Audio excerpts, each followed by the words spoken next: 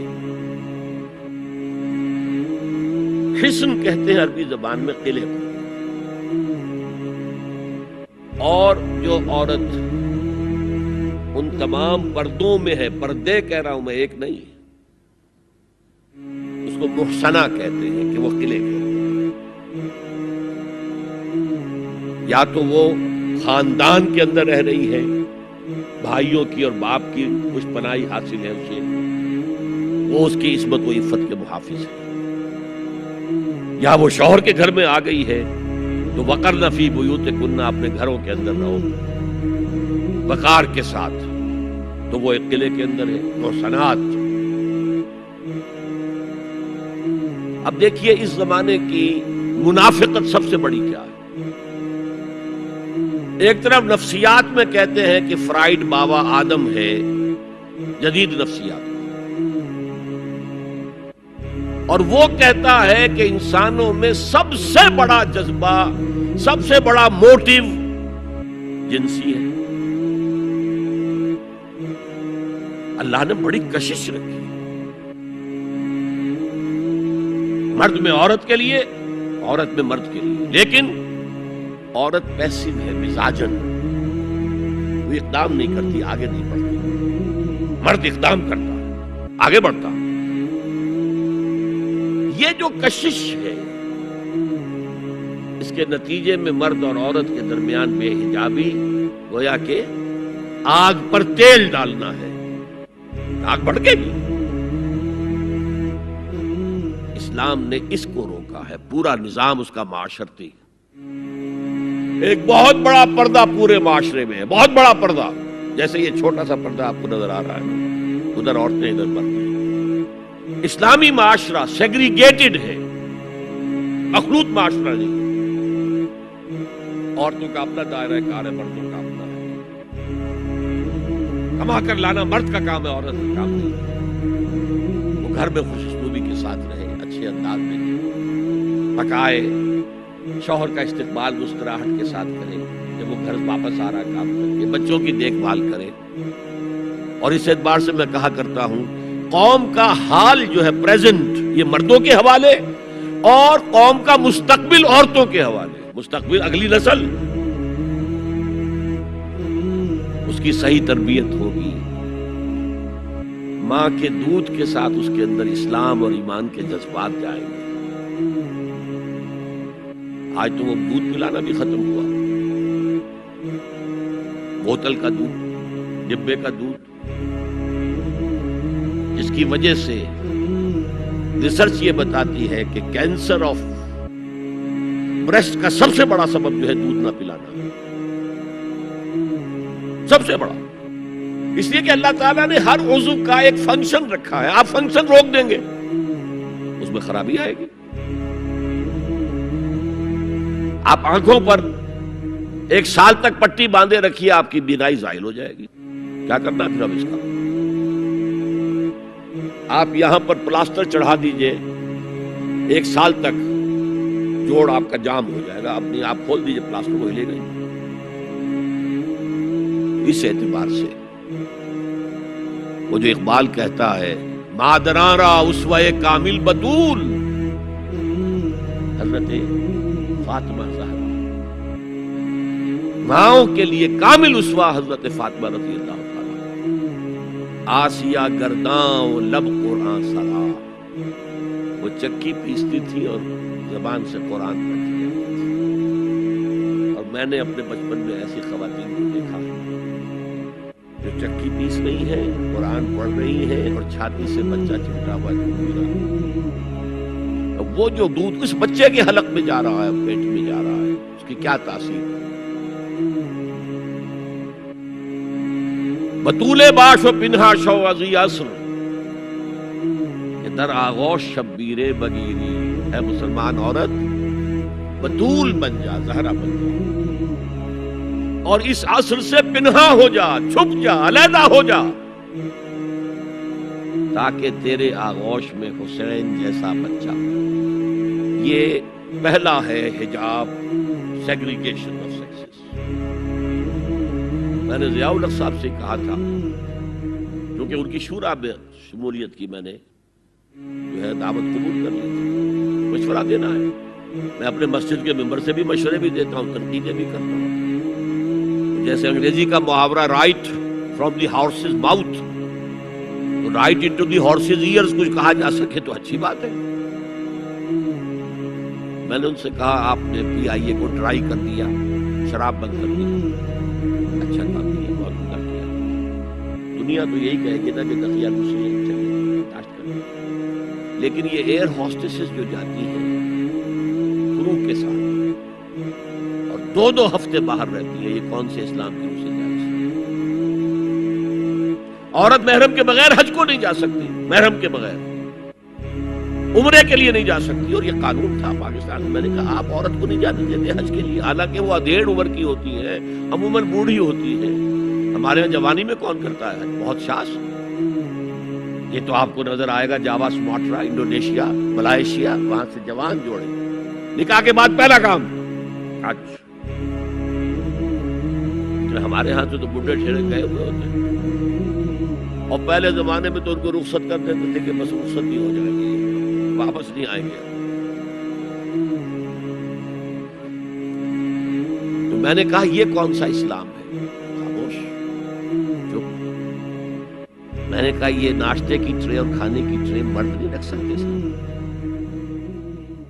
میرے خلاف باقاعدہ خواتین نے جلوس نکالے پاکستان میں جب میں نے پردے کی بات کی.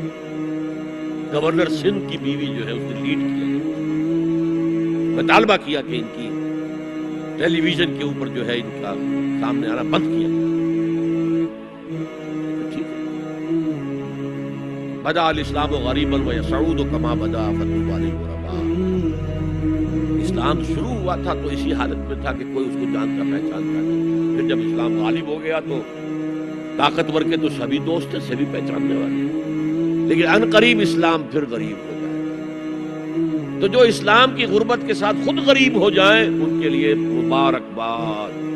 اسلام کا دامن نہ چھوڑے، چاہے انہیں کہا جائے کہ یہ تو بڑے ہی دقیانوسی ہیں، بڑے کٹر لوگ ہیں. میں نے اس زمانے میں چیلنج کیا تھا، مجھے بتاؤ کیا فرق واقع ہوتا. آپ کہیں گے عورتوں کو اگر ہم گھر میں بٹھائیں تو ہماری اکانومی سفر کرے گی، آدھی ہماری جو ہے لیبر وہ کام نہیں کرے گی. میں نے کہا کاٹیج انڈسٹری کا انتظام کرو، نمبر 1 گھروں میں بیٹھ کر کام کرو. دوسری جنگ عظیم کے دوران ایک بڑا علاقہ تھا دلی میں جس کا ہر گھر کارخانہ بنا ہوا تھا، کرخندار. یہ ایک قوم کا نام پڑ گیا، کرخندار.